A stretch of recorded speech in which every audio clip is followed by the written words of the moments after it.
Hey everybody, I hope you all are doing well today. Today is 11/11/2024. It is Veterans Day. It's also my grandson's birthday.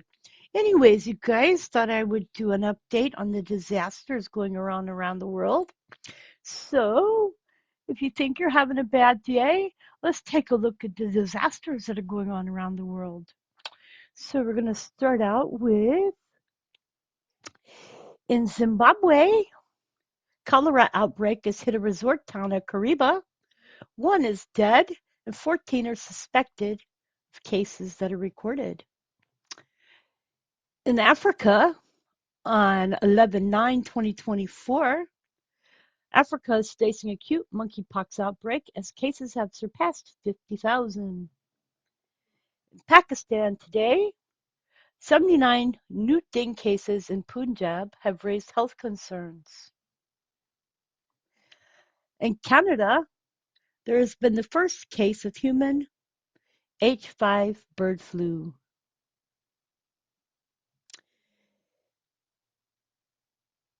In the United States, 5 are missing, and air traffic controllers delayed flights at Austin Bergstrom International Airport.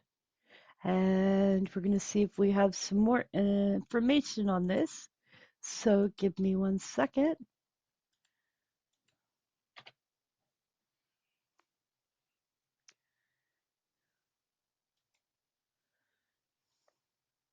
Operations at the Austin Bergstrom International Airport returned to normal Sunday evening after the Federal Aviation Administration put an air traffic control staffing shortage mitigation program into effect.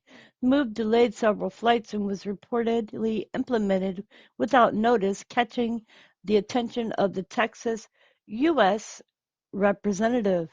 The airport suffered from nearly 120 flight impacts on Sunday, but delays reportedly lasted only about half an hour. Austin is not the only area to have been impacted by ATC staffing issues, as similar complications affected hundreds of flights around New York metropolitan area last week. Some arriving flights to be delayed. According to Austin local NBC affiliate, the delays at the Austin Bergstrom began around 15:30 on Sunday. Simple Flying contacted the FAA for statement but did not receive an immediate response. However, in a statement obtained by this one place, the agency confirmed that arriving flights were impacted due to traffic management program that had been implemented. As of late Sunday, FlightAware data showed that 119 flights were impacted, 117 delayed, and only 2 were canceled. Southwest Airlines suffered the most, with 60 delays, which accounted for 25% of its operations at the airport. American Airlines was second with 23 delays, nearly 30% of its operation. Delta Airlines and United Airlines recorded 8 delays each, while Frontier Airlines and Alaska Airlines both had 5. SkyWest Airlines, which operates regional flights under the Delta Connection and United Express brands, had 6 delays. It also suffered from 2 cancellations, were Delta-branded flights to and from McAllen, Texas. Ultra-low-cost carrier Allegiant Air recorded only 2 delays. Well, the politician found out and slammed the FAA for not informing Austin Bergstrom that it would put the traffic management program into effect. It was stated, I think this is a real failure by the Federal Aviation Administrator to address the safety concerns we have here today. The FAA made this delay in flights departing without even notifying the Austin airport. That is unacceptable, and we have a serious problem here. Doggett has reportedly urged the FAA to address the staffing complications at Austin Bergstrom before.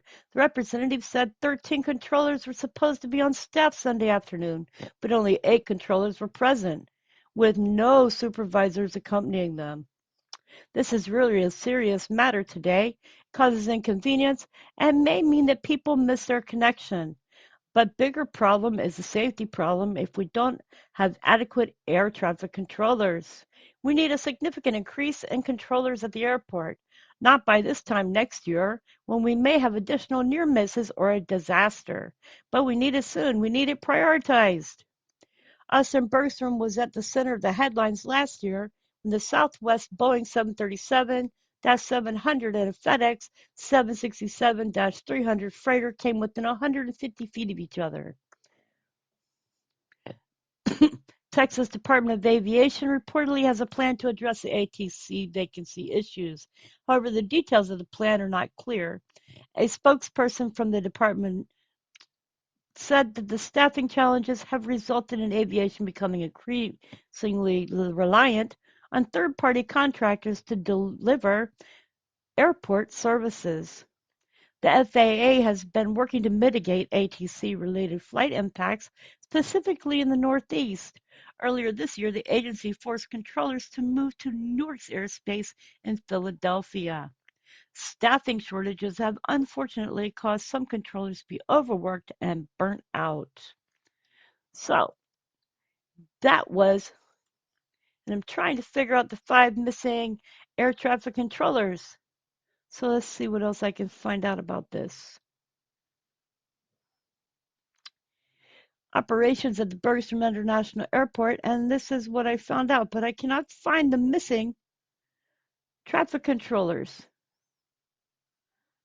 So, anyways, that is the source that I have 5 missing air traffic controllers. Because they were missing, flights were delayed at Austin Bergstrom International Airport. So it caused critical infrastructure traffic disruption on 11/11/2024.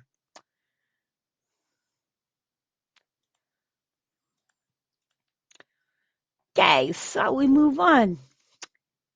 In Nigeria, cultists killed 30 in 3 months, vowing to unleash mayhem on river communities.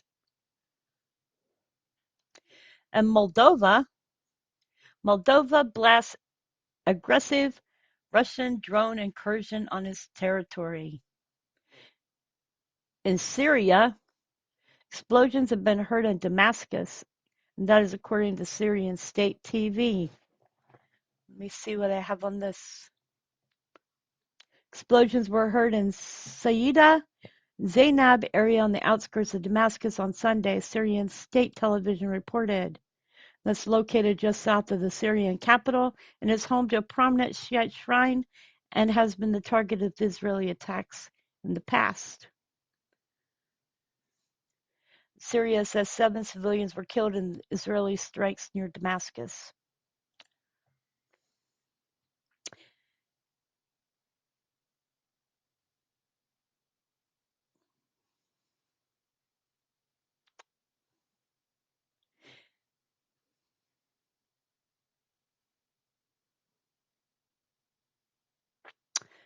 Today in Iran, 5 members of Iran's Bajib volunteer force were martyred in Saravan terrorist attack. In Chad, 17 Chaldean soldiers and 96 rebels were killed in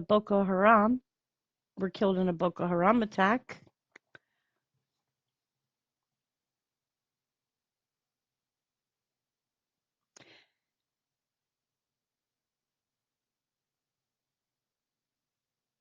In Pakistan, toxic smog in Pakistan is so bad you can see it from space.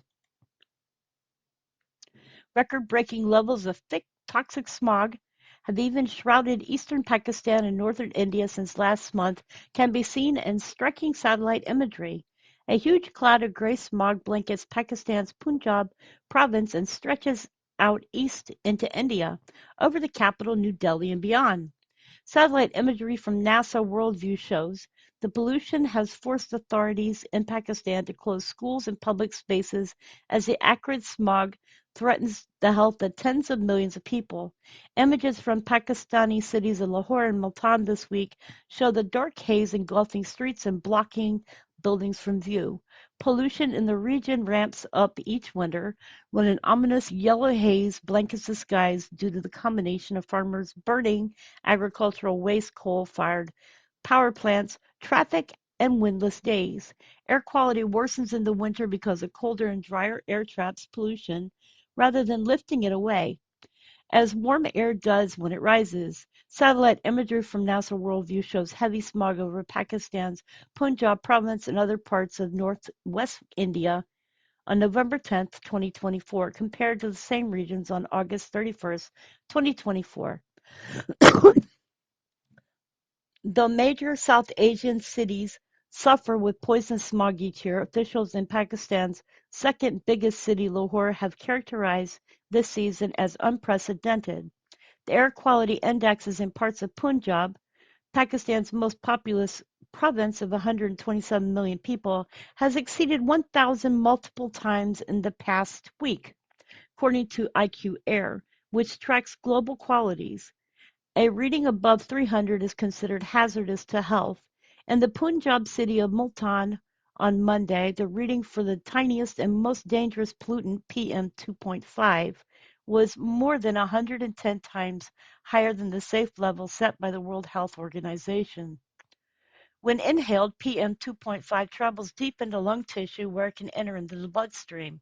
It comes from sources like the combustion of fossil fuels, dust storms, and wildfires, and has been linked to asthma, heart and lung disease, cancer, and other respiratory illnesses, as well as cognitive impairment in children.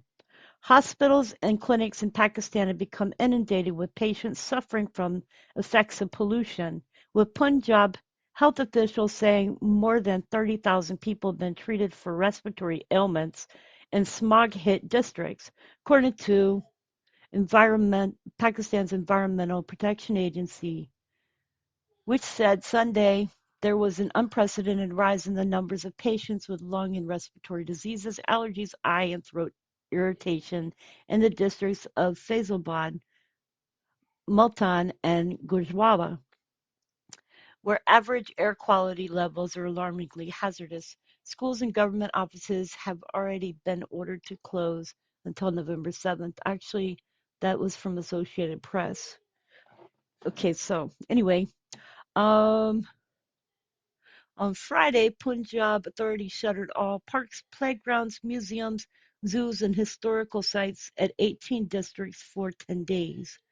New restrictions on Monday extended the ban to all outdoor activities, including outdoor sports events, exhibitions, festivals, and outdoor dining at restaurants, in 4 districts, including Lahore. Markets, shops, and malls are to close by 8 p.m. local time, with exceptions for pharmacies, gas stations, and essential food and medical stores, according to the EPA. The fresh restrictions are designed to keep people at home and avoid unnecessary travels that could put their health at risk. A report published earlier this year found that the world consumed record amounts of oil, coal, and gas last year, pushing planet heating carbon pollution to a new high. India respiratory cases surge as Delhi's air quality remains very poor.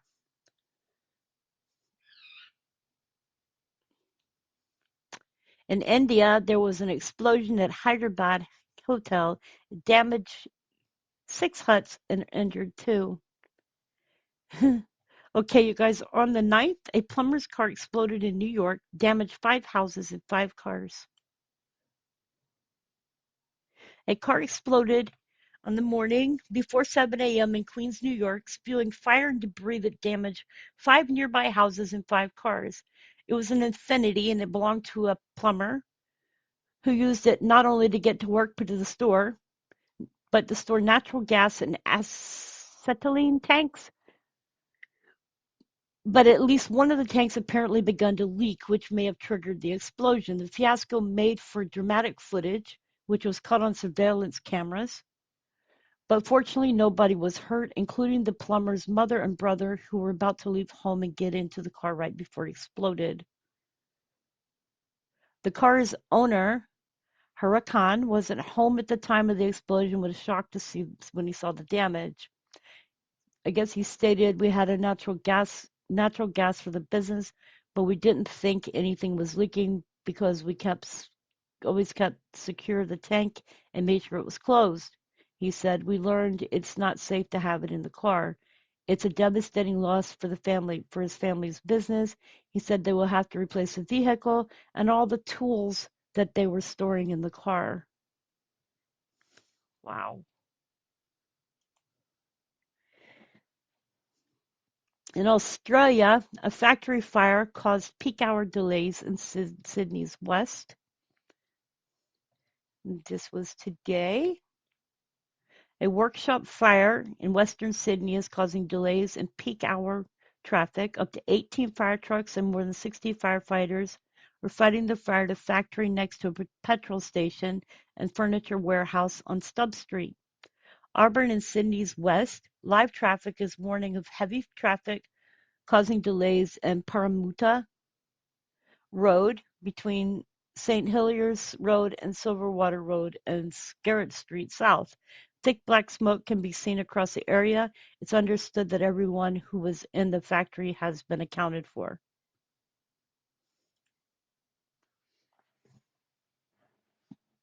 So if you are in Australia for outdoor fires, today there is 1, 2, 3, 4, 5, 6, 7, 8, 9, 10.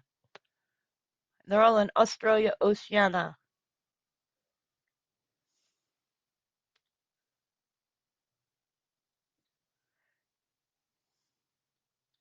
And there has been a 4.0 in the North Pacific Ocean, a 4.0 in Arufia Sea, a 4.0 in the Philippines Sea, a 4.0 in the Molucca Sea, a 4.0 in the Peru, 4.0 in Panama, a 5.1 in the Banda Sea, a 5.0 in the Banda Sea, a 4.0 in the North Pacific Ocean, and a 4.0 in the Philippines.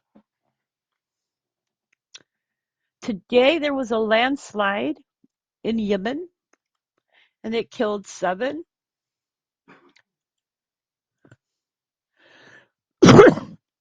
7 people died in a landslide in the village of Beit al-Baras in Yemen's northwestern province in al-Mawit. According to the paramedics, the disaster also resulted in several injuries and significant damage to homes as large rocks swept through the area. Rescue operations are currently underway to aid those affected. Yemen has been grappling with severe weather, including heavy rains, floods during this year's rainy season, exacerbating the country's ongoing humanitarian crisis.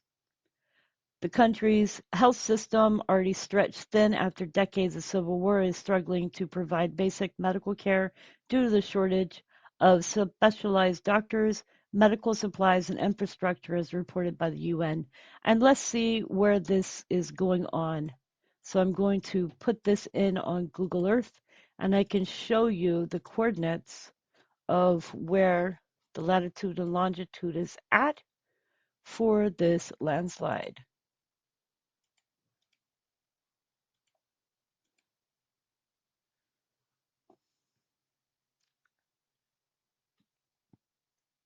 So this is Al-Mawit, and this is where the landslide is occurring.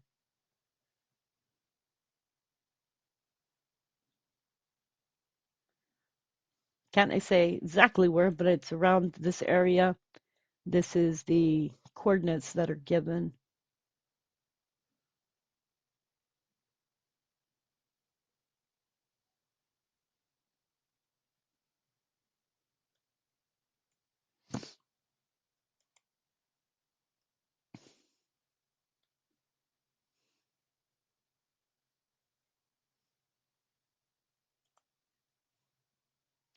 In Cameroon, on the 6th, there was a landslide in Cameroon.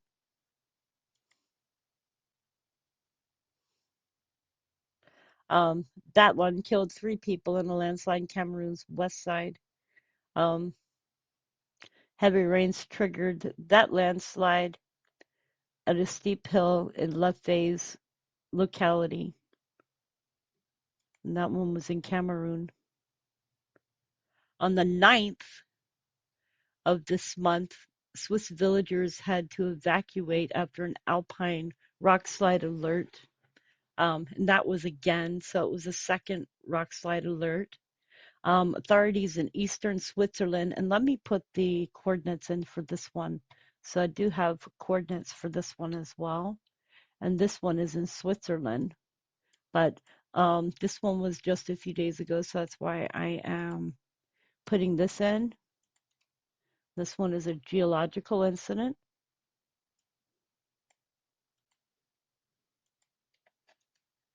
So we're going to go to Switzerland.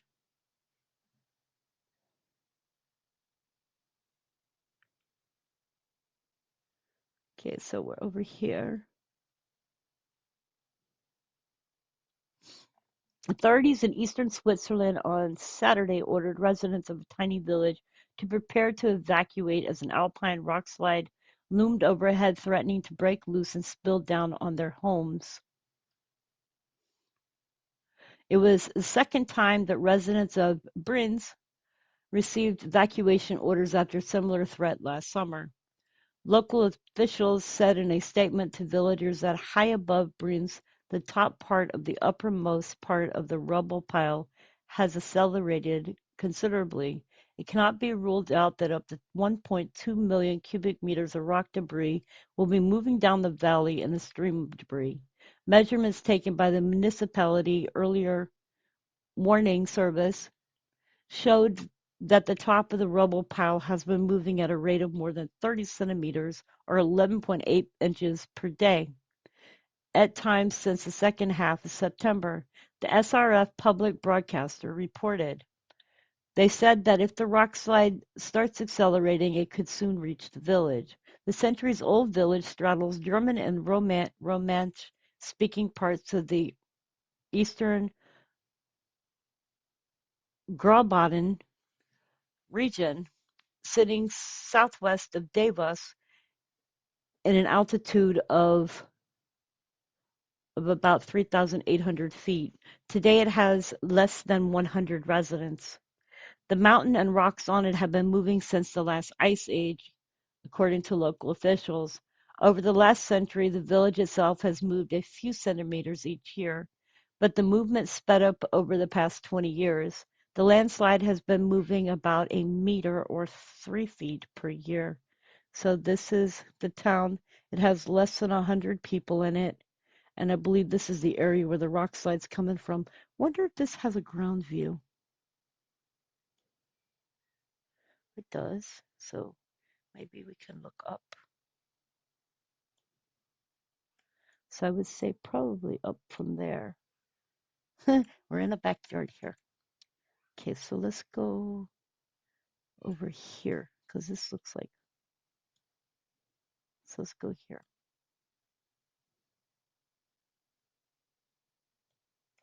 So maybe this is where we want to look at. Guess that would be where they would be worrying about the rocks coming down on the town from up here.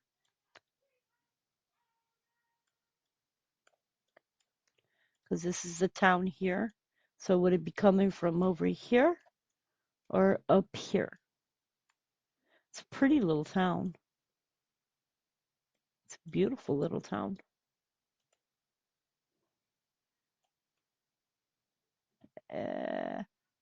Didn't do that.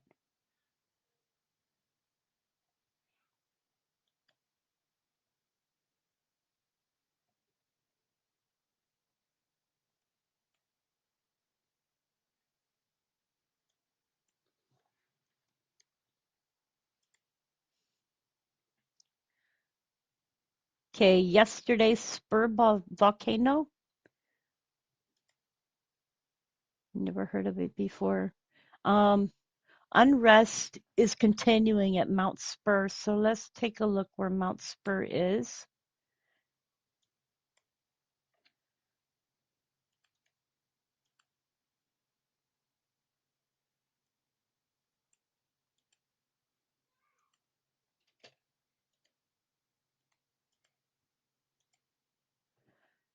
Number of shallow earthquakes underneath the summit region remain above background. Clouds have obscured the volcano, and satellite and web camera Views over the past day, AVO continues to closely monitor activity.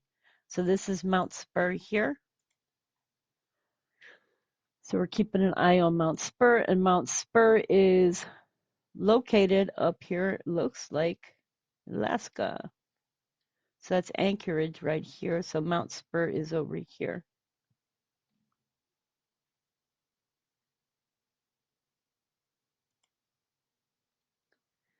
Another one we're watching is Great Sitkin.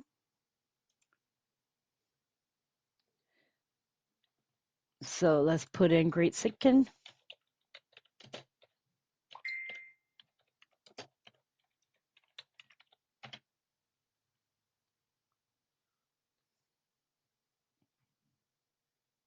And this is a Great Sitkin volcano here. And lava continues to erupt slowly at Great Sitkin volcano, adding to thick lava flows that fills most of the summit crater. Small earthquakes associated with ongoing lava eruptions continue at a low rate, and clouds are obscuring the volcano and satellite. So this is Great Sitkin. Do a thing here. There you go. This is Great Sitkin volcano here.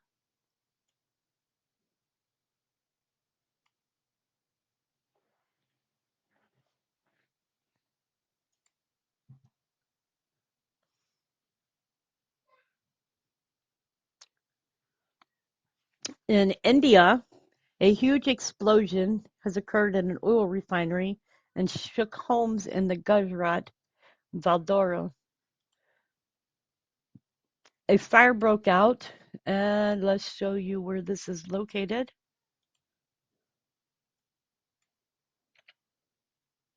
So we'll get our latitude and longitudes in.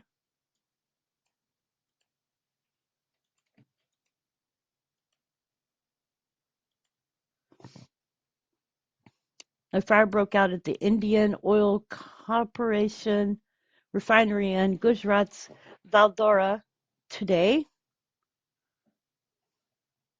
This is it right here. The blaze started at plant number A1, A2, and boiler around 2 p.m. The boiler exploded with a loud sound, and the fire spread to a storage tanker as well. A siren was sounded after the explosion. There are no reports of any serious injuries or fatalities so far, a police official has stated. Visuals showed smoke billowing out of the refinery, and an explosion was heard in the radius of 8 kilometers. The locals came out of the nearby building as the blast shook their homes. The cause of the fire is yet to be ascertained. The Indian Oil Corporation said rescue operations are on. Workers who were present in the refinery were evacuated after the blast, and no death has been reported, though a few people sustained minor injuries and were taken to the hospital. The Indian Oil Corporation runs a 13.7 million metric ton per annum integrated refinery petrochemical complex in Gujarat. That's huge. Look how big this place is. This is huge. Wow, that's huge. It's from here to over here. Okay, so it's huge.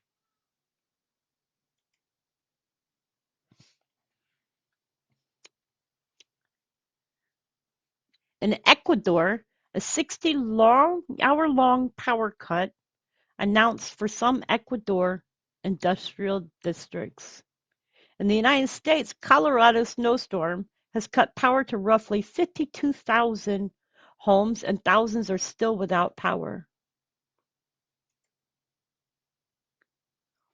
At least 52,000 Colorado homes have lost power during the peak of the last week's snowstorm, which dropped feet of wet snow across the state, according to Xcal Energy. As of 10 a.m. Sunday, 2,624 homes across Colorado remained without power, according to the energy outlet's outage map.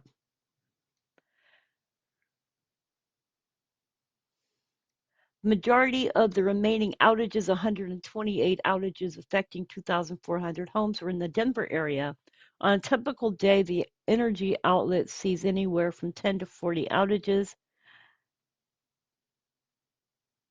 and trees were a major cause of all outages across the state, dragging down onto power lines by the storm's wet and heavy snow. As of Saturday night, Xcal crews were still working to address outages that started as early as 5:30 p.m. Friday, according to Agoyo. New outages are still being reported. Crews typically focus first on repairs that will restore power for the largest number of customers. Crews will move on to neighborhood level before handling individual customer outages.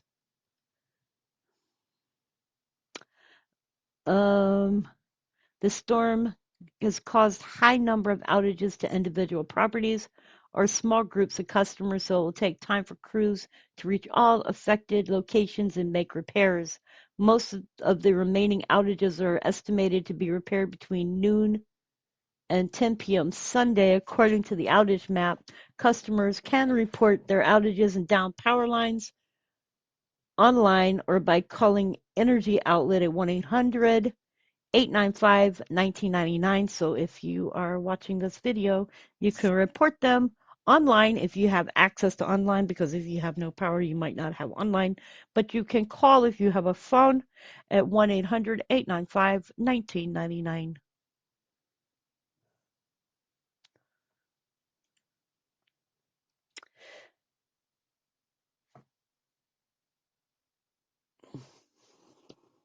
In Dominican Republic, Spirit Airlines flight from Fort Lauderdale to Haiti is diverted to the Dominican Republic after being struck by gunfire. Boy, I would not have wanted to be on that airplane. The Spirit Airlines flight traveling from Fort Lauderdale to Port-au-Prince, Haiti, was diverted to Santiago, Dominican Republic, after the aircraft was struck by gunfire, according to the airline. Flight 951, which departed Fort Lauderdale Monday morning, landed safely in Santiago following the incident. An inspection revealed damage consistent with gunfire, according to the airline. One flight attendant sustained minor injuries and is being evaluated by medical personnel. No passengers were injured. The plane has been taken out of service, and the airline is arranging for another aircraft to return passengers and crew to Fort Lauderdale. Spirit Airlines has suspended its services to Port-au-Prince and Cap-Haitien for further evaluation. Spirit Airlines released the following statement. Spirit Airlines Flight 951 from Fort Lauderdale to Port-au-Prince diverted and landed safely in Santiago, Dominican Republic. Following the flight's arrival at ST-1, an inspection revealed evidence of damage to the aircraft consistent with gunfire.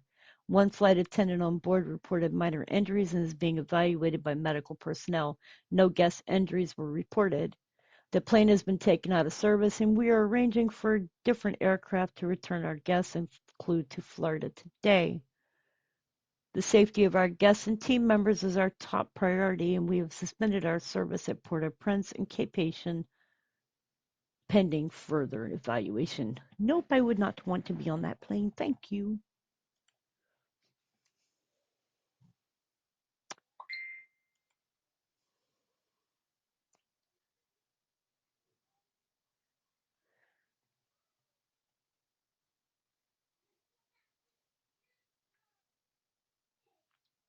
In Côte de l'Oeuvre, a minivan collision claimed 20 lives on the Ivory Coast. Wow. 20 individuals lost their lives when two minivans crashed in the southern Ivory Coast over the weekend, officials reported on Monday. Additionally, 11 others sustained injuries in the incident, which occurred on Sunday evening approximately 20 kilometers from the city of Gagnoa, according to the Civil Protection Services. The preliminary death toll was verified by the health facility in the city of Agzabre, where the accident happened. It stated, deadly road accidents are common on Ivory Coast. attributed to poor conditions of certain roads and vehicles and drivers who have not completed their driving tests. On average, between 1,000 and 1,500 people die each year in traffic accidents in the Ivory Coast, where roughly 1.5 million vehicles are on the road based on information from the Transport Ministry. Just last September 13th, individuals were fatally burned in collisions involving a car and a tanker in the North region.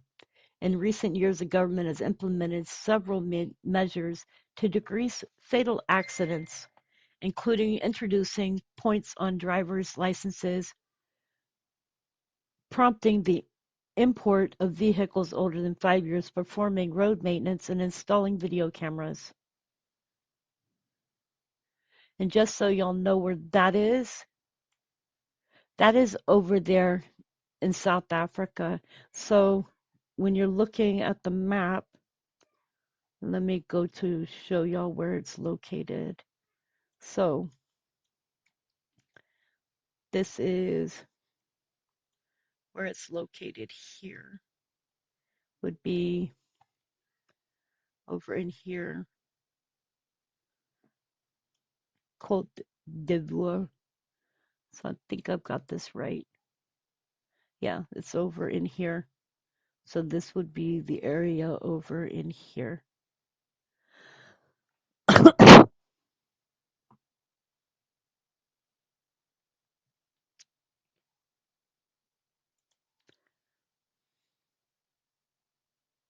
In Australia, an adult is dead, a child injured, and a truck crashed into a Victorian kindergarten.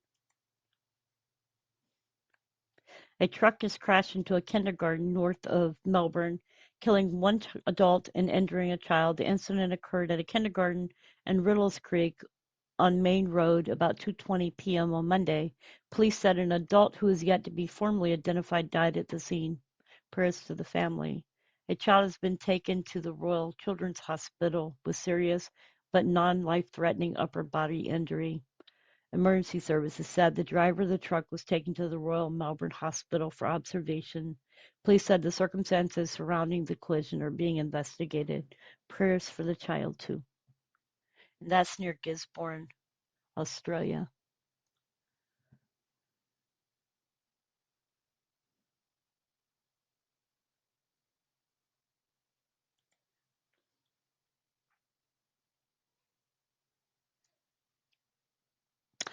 Today, North Atlantic Ocean, a Disney cruise ship has rescued 4 people from a sinking catamaran. A new Disney cruise ship has rescued 4 people from a sinking catamaran more than 200 miles from Bermuda. The small boat started to float on the 10th of November, started to flood, causing the passengers to launch a distress call to the U.S. Coast Guard, which then issued an emergency of its own. The closest vessel was the Disney Treasure, which was traveling from Europe to the U.S. to prepare for its maiden voyage and was 80 miles away when it responded. It launched a small boat and rescued all 4 passengers. The small catamaran, called Serenity, began to fill with water after suffering a failure on the seal around its escape hatch. Catamarans consist of 2 parallel hulls connected by a single deck, and range from lightweight boats used in Olympic sailing to huge passenger ferries. The Serenity only measured 15 meters in length. The 300-meter Disney Treasure was crossing the Atlantic from Europe, where it was constructed, to Florida, where it will embark on its maiden voyage in December. It will become the 6th passenger liner in the company's cruise fleet. We are pleased that our Disney Treasure will be able to provide aid to the boat passengers in peril. Disney Treasure Captain Marco Nagora said, "Our crew members worked together on the rescue, skillfully demonstrating their training and commitment to safety." Well, let's hope that the people are okay, and at least that's a good ending. And this is a picture of the cruise ship. That's a picture of the cruise ship.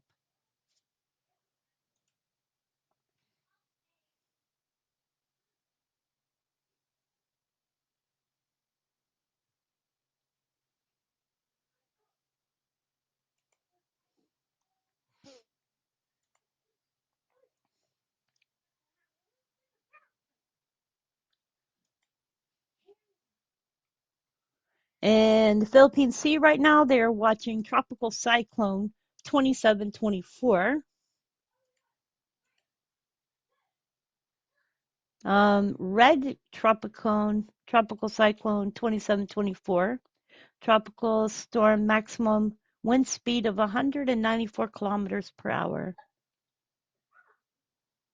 And right now it is off of the Philippines, and it is expected to come up towards Taiwan, but it looks as though it may go across near Baguio City and into the Luzon Strait.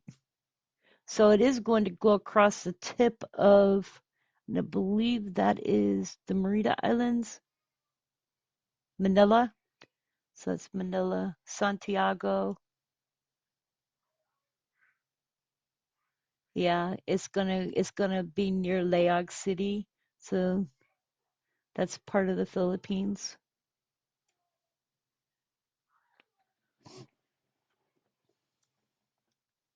near Taipei. So those areas over there are going to be expecting to see a tropical storm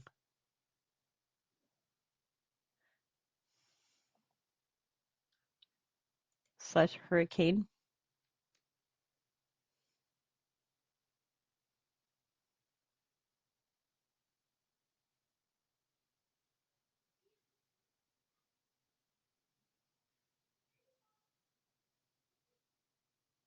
In Spain right now, UK tourists have been warned as Spain has issued storm alerts following devastating floods.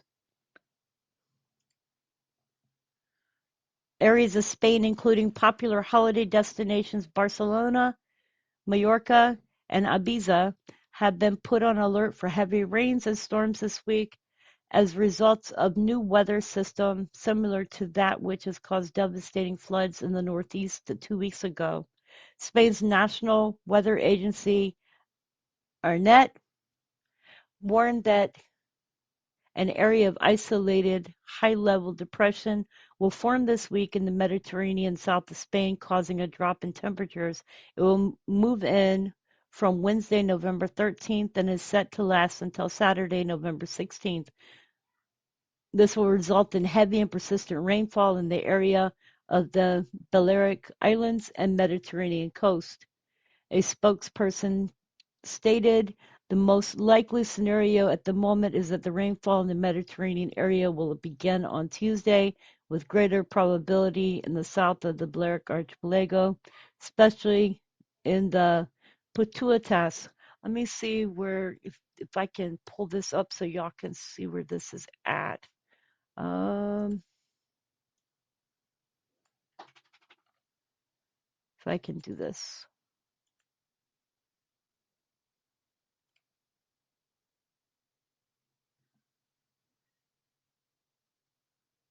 Over here, this is the Balearic Islands. So, I think I'm going to do it a different way. I have the latitude, longitudes.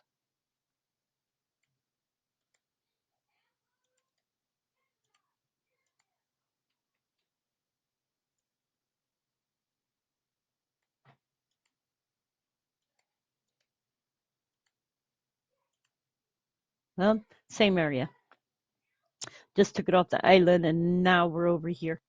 So this should be the area that is of concern. Okay, on Wednesday, warnings for heavy rain are in force for Valencia and Castellon regions, as well as Ibiza, Mallorca, and Girona. It comes nearly 2 weeks after devastating floods swept through Valencia region and parts of northeast Spain, which killed more than 220 people, with dozens of people still missing. The floods were caused by a Dana, where masses of warm and cold air collide, leading to instability and often torrential rain and heavy storms. Weather conditions are expected to improve by the weekend, though it still remains uncertain. It is likely that from Saturday the 16th, the rainfall will begin to lose intensity in the Mediterranean area and move to the Atlantic slope, although the uncertainty about the evolution of the episode is very high. There are coastal warnings in place along Valencia, Barcelona, and Girona, Mallorca, and Menorca, with strong winds and large waves expected. So, if you're in these areas, extra caution is needed. Saudi Arabia has had its first recorded snowfall in the Saudi Arabian desert. Saudi Arabia's Al Jaf region has experienced its first snowfall, turning its arid desert landscape into an unexpected winter scene. The rare event followed days of heavy rain and hailstorms, creating a blanket of snow across the mountainous terrain and surprising locals and visitors alike. The snowfall quickly became a trending topic, with people across Saudi Arabia and beyond sharing captivating photos and videos online. Many took to Twitter to share their awe-and images of people in traditional attire against a snowy backdrop have only added to the event's unique allure. Unusual climate for the desert region, Al-Jaf, known for its warm, dry climate, rarely even experiences rainfall, let alone snow. With typically high seasonal temperatures, the region's weather is more often marked by heat than cold. The unusual sight of snow has not only captivated residents, but also sparked the interest of weather experts who are studying the rare combination of conditions that allow snow to form and settle in the desert environment. Questions arise around weather modification programs. Amid the excitement, some social media users speculated about the role of weather modification efforts in this phenomenon. One post on Twitter says Saudi Arabia and UAE have well-known weather modification programs, while the kingdom has indeed invested in cloud seeding initiatives to encourage rainfall in dry areas. Experts note that these programs are intended to increase rain rather than snow. The unique event appears to be the result of natural atmospheric conditions, including low temperatures and precipitation, rather than human influence. A moment of reflective spirituality. The snowfall on Joff has sparked more than just excitement. For many, it brought a sense of reflection and spirituality. One user expressed this sentiment by saying, "Only in Saudi Arabia will you see snow above the desert and people praying over it." The rare sight of snow has added a new level of beauty and reverence to the landscape, resonating deeply with those who witness it. Climate change or a one-time event. The unexpected snowfall has also raised questions about climate change and shifting weather patterns in the Middle East. While snow typically falls in mountain ranges in Lebanon and Syria, some wonder if this event signals changes in the regional climate. Researchers are examining whether the snowfall is a sign of shifting weather patterns or a unique occurrence driven by seasonal factors. As the snow begins to melt and Al Jaf returns to its usual desert environment, the memories of this rare event will remain. The images and videos shared widely online have left a lasting impression, marking a unique chapter in the region's history and inspiring curiosity about the future of Saudi Arabia's climate.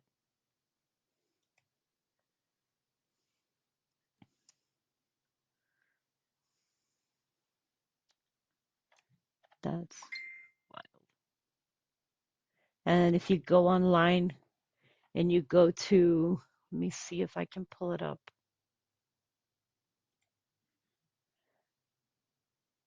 Can show you a picture on X. This is on X. That's cool. Okay, so that's on X.